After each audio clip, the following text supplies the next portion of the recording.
네, 안녕하세요. 방과학 강남학원 김하영 강사입니다. 지금부터 민법 준비기출 특강 기본편 제49강을 진행하겠습니다. 35인 민법교재 세 종류 구입할 수 있어요. 합격서 요약집 있고 지금 진행하는 게 준비기출 문제집, 강의 노트 세 가지가 있고 위 세 권을 동시 구입하시거나 두 권을 동시 구입하시면 할인 혜택이 있습니다. 아래 계좌번호 입금하시고 아래 핸드폰 문자로 아래 네 가지를 정확히 적어주세요. 특히 과목 이름도 꼭 적어주세요. 민법인가 중개사법 구분해서 적어주면 감사하겠습니다. 이 시간에는 강의 노트 241페이지 하단입니다. 토지임차인의 지상물 매수 청구입니다. 땅짓자라 토지임차인에게 인정되죠. 자, 토지임대차, 그리고 토지전세권, 지상권, 셋 다 토지, 다 토지 빌렸죠. 이 세 가지 권리 모두 갱신 청구와 매수 청구가 있습니다. 갑에게 나대지가 있는데 우리 토지 임대차에서 지상이 꿈을 지었습니다. 나대지 빌려서 지상이 찜질방 지었어요. 근데 기간이 끝납니다. 원래 을은 건물을 철거하고 나대지로 반환해야겠죠. 그게 원칙입니다. 근데 건물이 멀쩡히 현존하네요. 그럼 철거하기 아깝습니다. 그때는 임대차 한 번 더 하실래요? 라고 갱신 청구할 수 있어요. 갱신이 한 번 더 한다는 거죠. 청구해서 갑이 승낙하면 한 번 더 하면 되죠. 근데 갑이 노 거절합니다. 임대인이 거절하면 임차인은 그래? 그럼 내 건물 갑 너가 사 할 수 있어요. 너가 사 매수해 라고 청구할 수 있다. 이때는 이 청구권은 성격 형성권이라 내 건물 사 그러면 갑은 거절 못하고 곧바로 매매계약이 형성이 됩니다. 갑 무조건 사야 됩니다. 그 애들은 다 강행 규정이에요. 임차인 보호를 위한 강행법규로서 이거 폐지 약정은 원칙 다 무효가 됩니다. 담배수 청구는 당연히 건물 소유자만 할 수 있겠죠. 만약에 우리 건물을 제3자에게 처분하면 을은 더 이상 소유자가 아니죠. 그때는 매수 청구 못합니다. 다음 처음에 임대차를 기간 약정하지 않았어요. 그럼 임대인이 해지 통고할 수 있죠. 그때도 당연히 매수 청구할 수 있습니다. 매수 청구할 수 있는데 그럼 이 그전에도 갱신 청구를 먼저 해야 될까요? 할 필요 없겠죠. 갑이 그만두자 그랬는데 거기다가 갱신하실래요? 그래요? 그 입이 부끄러워요. 이때는 갱신 청구 없이 이걸 갱신 청구 유무에 불구하고 매수 청구 행사할 수 있다고 말합니다. 자, 그럼 이거죠. 기간 약정이 없는 임대차를 임대인 해지 통과한 경우에 인정됩니다. 이때는 계약갱신 청구 없이 유무에 불구하고 바로 매수 청구할 수 있습니다. 그 다음, 자, 이 건물이 만약에 소유권 보존 등기하면 이 토지 임대차가 대항력이 생깁니다. 이 상태에서 토지 소유자가 병으로 바뀌어요. 그럼 대항력이 뭐죠? 을은 당사자 갑에게 주장할 수 있는 걸 신소유자 병에게 주장할 수 있는 거죠. 그래서 을이 갑에게 지상물 매수 청구할 수 있었다면 갑 대신 병에게 지상물 매수 행사할 수 있습니다. 그래서 청구 상대 원칙적으로 임차권 소멸 당시 임대인 갑이지만 임차인이 대항력을 갖춘 경우에 임차권 소멸 후 토지 양수한 자 병에게도 행사할 수 있습니다. 그 다음 왼쪽이 갑토지고 오른쪽이 제3자 평토지인데 을이 갑토지를 임차했죠. 그럼 건물을 갑토지에 지어야겠죠. 근데 제3자 제3자 토지까지 걸쳐서 건물 지었습니다. 그래 놓고 전부를 갑에게 사라고 하면 될까요? 안 되겠죠. 이때는 건물 전체를 매수 청구할 수 없습니다. 이때 대법원은 자, 임차지상에 서 있는 이 건물 중에서 구분 소유 객체가 되는 것에 하나여 매수 청구할 수 있다고 판시합니다. 그래서 건물 소유를 목적으로 한 토지 임대차에 있어서 임차인 소유 건물이 임대인이 한 토지 외에 임차인 또는 제3자, 저기 제3자 병을 예를 들었죠. 제3자 소유 토지에 걸쳐서 건립된 경우에 임차한 토지 상에서 있는 건물 중 구분 소유 객체가 될 수 있는 부분의 하나여 임차인에게 매수 청구 허용된다. 따라서 그 건물이 구분 소유 객체로 될 수 없는 것이라면 매수 청구 허용되지 않습니다. 그럼 보통 문제는 건물 전체에 대해서 매수 청구할 수 있는가 없는가 물어봅니다. 그럼 전체는 할 수 없다는 말이죠. 그렇게 답하면 되겠습니다. 그 다음 자, 이 건물에 근저당권이 있습니다. 그럼 당연히 그때도 매수 청구할 수 있어요. 당연하죠?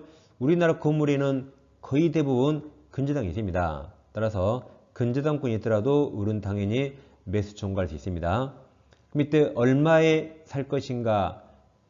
이게 아직 심이 안 나왔는데 건물 시가가 10억이고 이 저당권, 채권 최고액이나 피담보 채무액이 4억이라 해보세요. 그럼 우리 가백에 매수 청구하면 매수 가격이 얼마일까요? 건물 시가 10억일까요? 아니면 10억에서 채권을 공제한 6억일까? 얼마일까요? 자, 이 근저당권이 은행이라면 채무자가 을이죠. 을이 돈 갚아야겠죠. 은행 허락 없이 채무자를 을해서 갑으로 허락 없이 마음대로 바꿀 수 없습니다. 그래서 을이 갚아야 돼요. 그래서 매수 가격은 10억입니다. 갑은 10억 주고 사는 겁니다. 그리고 우리 그 10억에서 4억을 갚으면 되겠죠. 그래서 매수 청구는 매수 청구 대상이 되는 건물에 근저당권이 설정되는 경우도 인정된다. 여기까지 이미 시험에 나왔는데 이 경우부터 아직 시험에 안 나왔습니다. 이 경우 건물 매수 가격은 매수 청구 행사 당시의 건물이 현존한 대로 평가한 시가 상당히 10억이고 여기 10억에서 근저당권의 채권 최고액이나 피담보 채무액 4억을 공제한 6억이 아니라 그랬죠? 시가 상당히 10억이 거래 금액입니다. 이 판례도 알아두세요. 자, 그럼 기출문제집 197페이지 7번부터 보겠습니다. 갑은 건물 소유를 목적으로 항상 소유자에 체크하세요. 을의 X토지 동그라미 치세요. 임차에 있습니다. 갑이 임차에 있죠? 그 Y 건물 동그라미 갑소유, 갑소유. 갑의 Y 건물 신축하고 사용하고 있다. 틀린 겁니다. 1번 Y 건물이 무허가 건물이라도 특별한 사정이 없는 한 갑의 지당물 매수 청구 대상이 됩니다. 무허가도 철거 아깝죠? 할 수 있어요. 2번 갑의 차의 면체를 이유로 을이 임대차 계약을 해지한 경우 이때는 지당 매수 청구 행사할 수 없습니다. 차의 면체로 인한 채무불이행일 때는 행사할 수 없어요. 3번 임대차 기간이 정함이 없는 경우 임대인 을이 해지 통과하면 갑은 지당을 매수 행사할 수 있다 그랬죠. 그리고 이때는 아까 계약갱신 청구권, 계약갱신 청구 유무에 불구하고 할 수 있다고 봤습니다.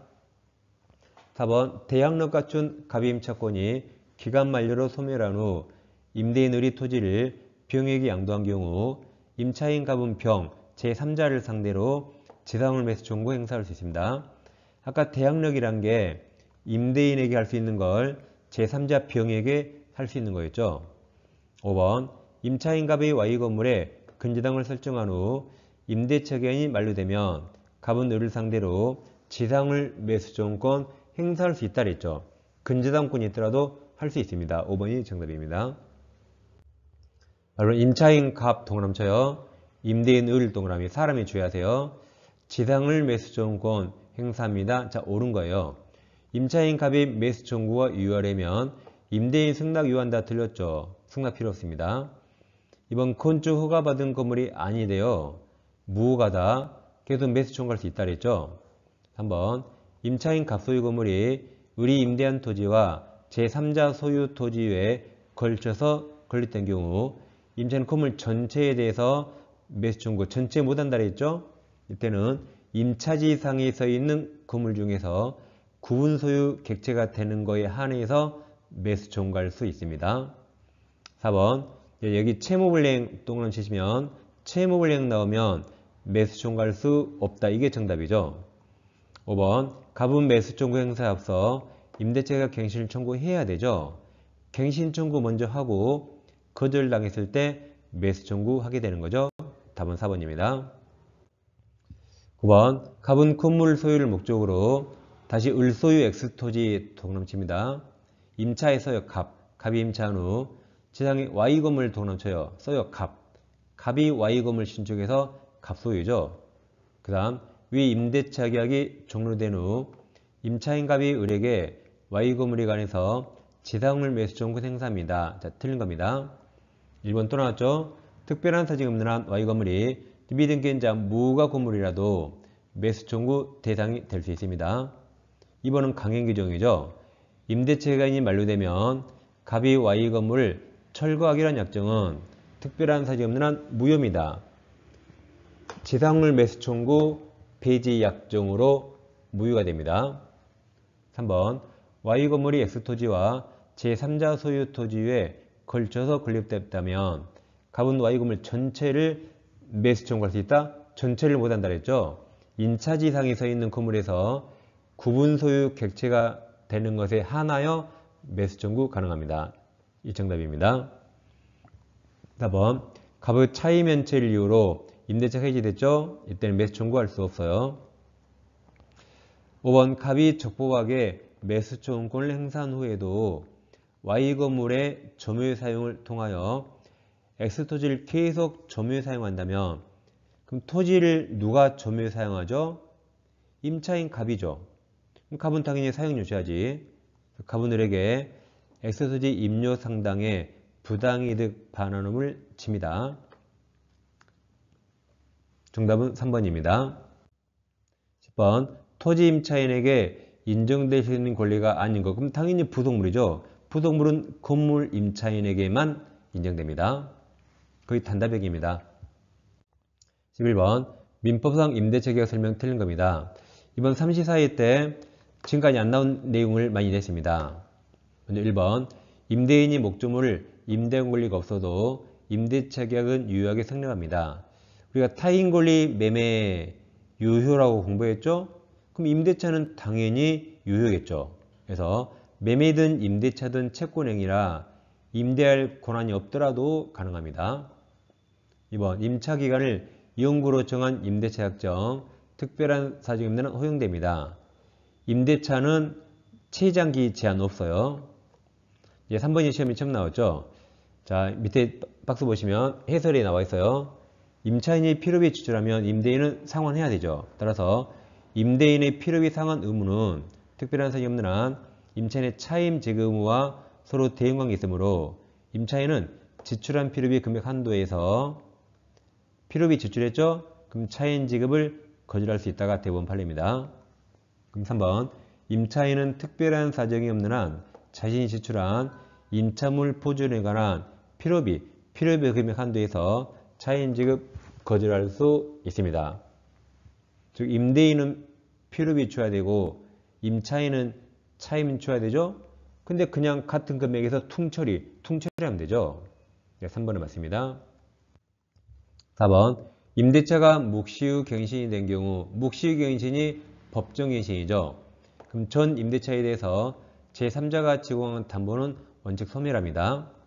제3자가 뭔가 담보를 제공했죠. 그럼 제3자는 전 임대차에 대해서 담보했죠.